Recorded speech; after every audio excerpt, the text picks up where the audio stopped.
Assalamualaikum warahmatullahi wabarakatuh. Di sini saya perwakilan dari kelompok 8. Di sini kami akan menjelaskan mengenai keamanan dan perlindungan kerja di perusahaan manufaktur. Sebelumnya perkenalkan, nama saya Jody Nugraha dan di sini juga saya dibantu oleh rekan-rekan saya. Halo, perkenalkan nama saya Silda. Halo, perkenalkan nama saya Santika. Halo, perkenalkan saya Sofi Suryani Tias. Halo, perkenalkan saya Hani Nuraini.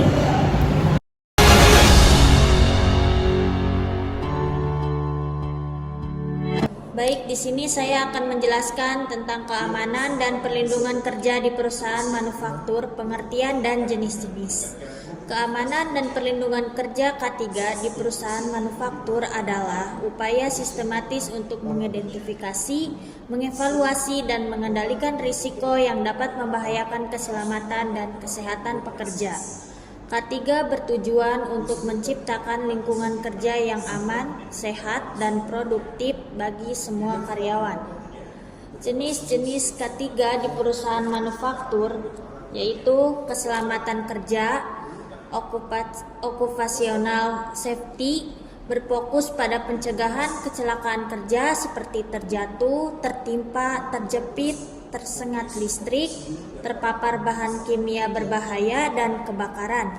Selanjutnya, kesehatan kerja occupational health, berfokus pada pencegahan penyakit akibat kerja seperti penyakit pernapasan, penyakit kulit, gangguan pendengaran, dan penyakit akibat paparan bahan kimia.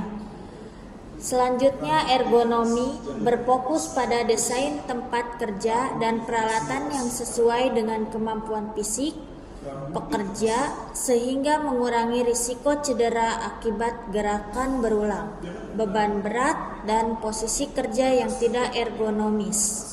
Yang terakhir, perlindungan lingkungan, berfokus pada pencemaran lingkungan akibat proses produksi seperti limbah cair, limbah padat, dan emisi udara. Di sini saya akan membacakan tujuan utama K3 dan hierarki pengendalian risiko. Yang pertama saya akan membacakan tujuan utama K3. Yang pertama ada mencegah kecelakaan kerja dan penyakit akibat kerja. Yang kedua ada meningkatkan produktivitas dan efisien kerja.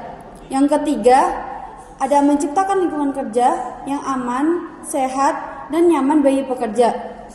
Selanjutnya, memenuhi peraturan perundang-undang yang berlaku. Yang terakhir, ada meningkatkan citra dan reputasi perusahaan.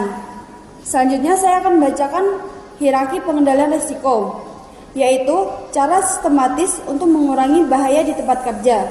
Yang pertama, ada eliminasi, yaitu hilangkan bahaya sepenuhnya.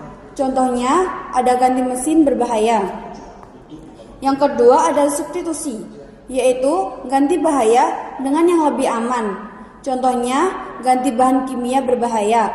Yang ketiga, ada modifikasi, yaitu ubah desain atau teknologi untuk mengendalikan bahaya. Contohnya, ada pasang penutup mesin. Selanjutnya, ada kontrol administratif, yaitu gunakan prosedur, kebijakan, atau pelatihan. Contohnya ada pelatihan keselamatan. Dan yang terakhir ada APD, yaitu gunakan alat pelindung diri. Contohnya ada kacamata pengaman. Baik, selanjutnya di sini saya akan menjelaskan tentang edukasi dan siapa saja yang terlibat dalam K3. Yang pertama ada edukasi K3. Edukasi K3 sangat penting untuk membangun kesadaran dan budaya keselamatan di perusahaan manufaktur. Edukasi dapat dilakukan melalui berbagai cara. Yang pertama ada pelatihan K3, yaitu pelatihan yang diberikan kepada semua pekerja, baik pekerja baru maupun pekerja lama, tentang prosedur keselamatan, penggunaan APD, penanganan darurat, dan lain-lain. Yang kedua ada sosialisasi K3, penyampaian informasi K3 melalui berbagai media seperti poster, leaflet, video, website, dan seminar. Yang ketiga, pembuatan SOP K3, yaitu standar operasional prosedur atau SOP yang jelas dan mudah dipahami oleh semua pekerja tentang cara kerja yang aman dan prosedur penanganan darurat. Yang terakhir ada inspeksi K3, yaitu pemeriksaan secara berkala terhadap kondisi tempat kerja dan peralatan untuk memastikan bahwa semua aspek K3 terpenuhi. Selanjutnya saya akan menjelaskan siapa saja yang terlibat dalam K3. Yang pertama ada pihak manajemen. Pihak manajemen memiliki tanggung jawab utama dalam menciptakan dan menerapkan sistem K3 di perusahaan. Selanjutnya ada bagian departemen K3, bertanggung jawab dalam merencanakan, mengimplementasikan, dan mengevaluasi program K3. Selanjutnya ada bagian supervisor, bertanggung jawab dalam mengawasi penerapan K3 di area kerjanya. Dan yang terakhir ada pekerjanya sendiri. Pekerjanya sendiri memiliki tanggung jawab untuk mengikuti prosedur K3 dan melaporkan potensi bahaya. Baik, di sini saya akan menjelaskan tentang peraturan undang-undang. Perusahaan manufaktur wajib mematuhi peraturan perundang-undang tentang K3. Seperti yang pertama itu ada Undang-Undang Nomor 13 Tahun 2003 tentang Ketenagakerjaan, mengatur hak dan kewajiban pekerja dan pengusaha termasuk aspek K3. Yang kedua itu Peraturan Menteri Ketenagakerjaan Nomor 5 Tahun 2018 tentang keselamatan dan kesehatan kerja, mengatur standar K3 di tempat kerja termasuk persyaratan APD, prosedur keselamatan dan penanganan darurat. Yang terakhir itu ada standar internasional tentang sistem manajemen kesehatan dan kesehatan kerja, merupakan standar internasional yang digunakan sebagai acuan dalam membangun sistem K3 di perusahaan. Selanjutnya itu ada manfaat. Penerapan K3 di perusahaan manufaktur memiliki banyak manfaat, yaitu yang pertama mencegah kecelakaan kerja dan penyakit akibat kerja sehingga mengurangi biaya pengobatan, kompensasi dan kerugian produksi. Yang kedua itu meningkatkan produktivitas dan efisiensi kerja karena pekerja merasa aman dan sehat. Yang ketiga itu meningkatkan moral dan motivasi kerja karena pekerja merasa dihargai dan diperhatikan oleh perusahaan. Yang terakhir itu meningkatkan citra dan reputasi perusahaan karena perusahaan menunjukkan kepedulian terhadap keselamatan dan kesehatan pekerja. Ini dia hierarki pengendalian bahaya. Terdiri dari eliminasi, substitusi, perancangan atau rekayasa teknik atau engineering control, administrasi atau peraturan, dan APD. Makin ke atas, tingkat kehandalan dan proteksinya itu semakin baik. Dan semakin ke atas juga, cost atau biaya yang harus dikeluarkan perusahaan itu semakin besar ya, pada umumnya semakin besar. Baik, kita lanjut untuk substansinya masing-masing dari hierarki pengendalian bahaya. Skema pengendalian yang pertama yaitu eliminasi. Eliminasi ini sudah jelas yaitu pengendalian kekuatan bahaya yang signifikan dan digunakan untuk pengendalian jangka panjang serta bersifat permanen. Ini pengendalian yang sangat efektif dan paling handal dari tingkat pengendalian sumber bahaya hierarki yang saya sampaikan tadi. Ini tingkat tertinggi. Kenapa? Dalam konsep pengendalian bahaya ini potensi bahaya itu langsung dihilangkan atau dihapus sehingga tidak ada lagi. Sebagai contoh, ini dalam animasi yaitu manual handling yang kemungkinan menyebabkan cedera atau low back pain bagi pekerja. Nah, setelah melakukan tindakan eliminasi, proses kerja tersebut dihilangkan atau dihapus dengan menerbitkan atau melakukan proses kerja yang baru yang dibantu oleh alat dengan tugas, sehingga manual handling yang awalnya cukup potensial terjadi cedera atau tidak ergonomis dilanjuti dengan pekerjaan yang baru atau proses kerja yang baru yang cenderung ergonomis, sehingga pekerja kemungkinan tidak lagi cedera atau tidak ada lagi potensi menimbulkan cedera atau penyakit akibat kerja. Substitusi yaitu tingkat kedua, yaitu kurangi potensi bahaya pada sumbernya, termasuk meminimalisir jumlah pelepasan energi yang tidak teratasi. Konsep substitusi ini jelas yaitu mengganti alat dari alat yang berpotensi bahaya, memiliki potensi bahaya, ke alat yang potensi bahayanya semakin berkurang, malah diharapkan hilang. Nah, penggantian bahan kurang berbahaya atau mengurangi energi sistem. Sebagai contoh, apabila teman-teman bekerja di mall ataupun apartemen ataupun hotel yang tingkat, itu ada penggunaan lampu. Sebagai contoh, teman-teman gunakan awalnya lampu neon pijar. Nah, akibat hierarki pengendalian bahaya ini, teman-teman pikirkan, teman-teman analisa bahwa ada potensi penggunaan energi yang berlebih sehingga perusahaan pun tagihan listriknya tinggi.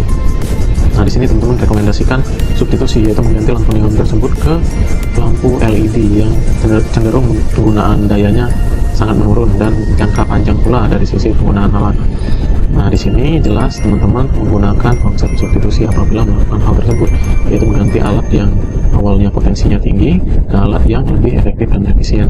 Ini juga bisa dilakukan, diaplikasikan ke peralatan kerja yang lain seperti genset ataupun mesin yang getarannya tinggi dan suaranya yang cukup berisik, ke peralatan yang atau mesin yang cenderung lebih ramah atau tidak bising ataupun getarannya sudah menurun, sehingga pekerja pun tidak terpajan bisingan tersebut, sehingga potensi PAK, penyakit akibat kerja ataupun eksiden dari potensi bahaya tersebut menurun bahkan hilang. Selanjutnya yaitu perancangan. Perancangan ini sendiri pada dasarnya yaitu menggunakan alat yang memiliki potensi bahaya dengan melakukan tindakan rekayasa teknik atau kembali ke perancangan tadi. Jadi alat yang awalnya dilihat ada potensi bahaya dirancang kembali agar alat ini tidak memunculkan potensi bahaya yang tinggi tadi, jadi menurun ya potensi bahayanya. Sebagai contoh, saya gambarkan exhaust fan atau kipas exhaust yang tidak memiliki cover. Anggaplah teman-teman menemukan ini di lingkungan kerja teman-teman masing-masing. Nah, teman-teman langsung merekomendasikan perancangan ke manajemen. Teman-teman berkomunikasi ke divisi teknik atau engineering bahwa exhaust fan ini harus dilakukan perancangan atau rekayasa teknik dengan pemberian cover sehingga potensi bahaya pun menurun ataupun hilang.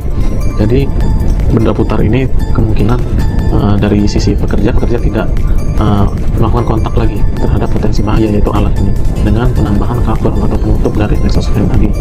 Nah, inti dari perancangan ini yaitu menggunakan alat yang ada dengan melakukan penambahan atau pengurangan dari sisi teknis atau engineering.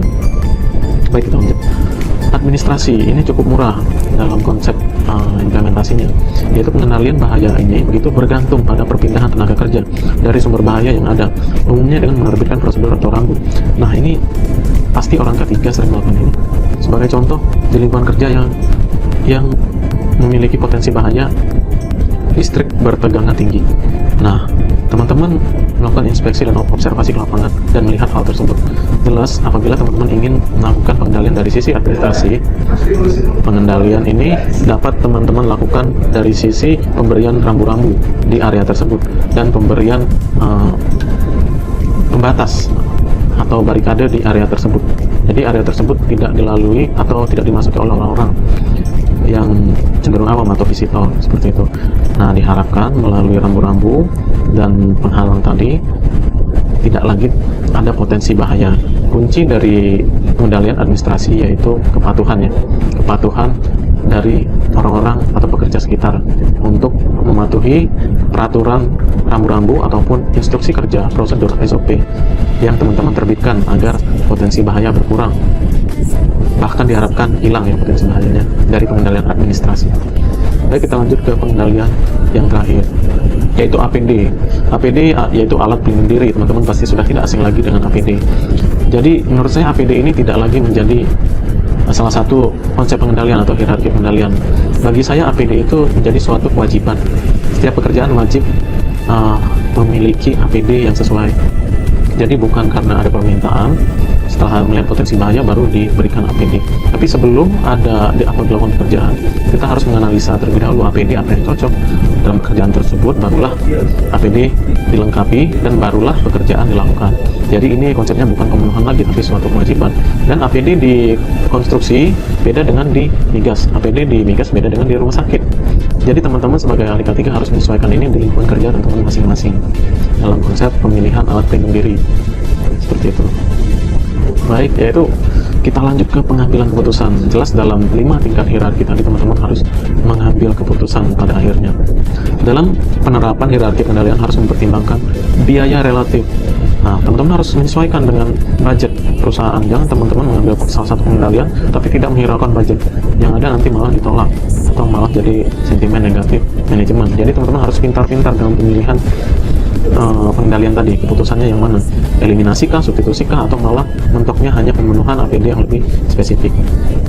Nah, selanjutnya itu manfaat pengurangan risiko. Nah, dari pengurangan risiko tadi, pengendalian tadi, apa manfaatnya? Teman-teman harus hitung benefitnya kira-kira apa.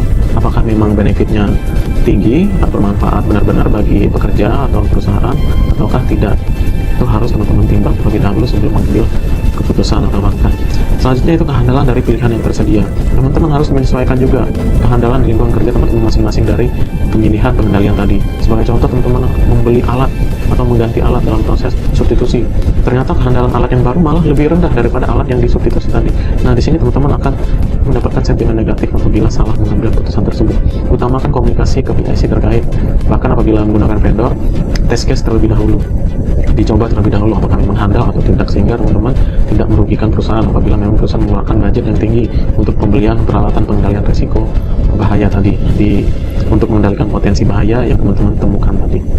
Nah, itu dia skill pengambilan keputusan sangat riskan dalam proses pengendalian bahaya mengikuti hierarki tadi. Semoga teman-teman bisa mengambil keputusan yang benar dari sisi pengambilan keputusan ini. Nah, di sini saya simpulkan bahwa semakin ke atas tingkat hierarki maka efektivitasnya semakin tinggi. Dan dari sisi pengertian, eliminasi ini jelas menghilangkan atau menghapus potensi bahaya atau proses kerja. Sedangkan substitusi yaitu mengganti potensi bahaya tersebut ke pekerjaan atau alat yang potensi bahayanya tidak sebesar sebelumnya atau bahkan hilang sama sekali dari proses substitusi. Engineering control atau perancangan atau rekayasa teknik yaitu menggunakan alat yang ada dengan melakukan rekayasa dari sisi teknik sehingga potensi bahaya menurun, risiko menurun bagi pekerja sekitar. Administratif control yaitu tindakan dari sisi administrasi atau peraturan, penerbitan prosedur, SOP atau instruksi kerja, bahkan rambu-rambu sehingga pekerja pun mematuhi hal tersebut, jadi potensi bahaya pun tidak bertemu atau kontak dengan pekerja. Konsep administrasi seperti itu. Dan APD tadi menurut saya itu kewajiban, jadi diharapkan teman-teman menyediakan APD itu seperti menyediakan pakaian ya, jadi sudah jadi kewajiban bagi pekerja untuk menggunakan APD. Dari sisi pengendalian saya mengarah ke APD ini mengarah ke hal yang lebih spesifik, APD yang spesifik yang harus dipenuhi, bukan APD umum lagi, seperti itu. Baik, di sini ada kesimpulannya, yaitu keamanan dan perlindungan kerja atau K3 sangat penting di perusahaan manufaktur untuk menciptakan lingkungan kerja yang aman, sehat, dan produktif. Dengan menerapkan K3 secara efektif, perusahaan dapat melindungi pekerja dari risiko bahaya, meningkatkan produktivitas, dan membangun citra positif.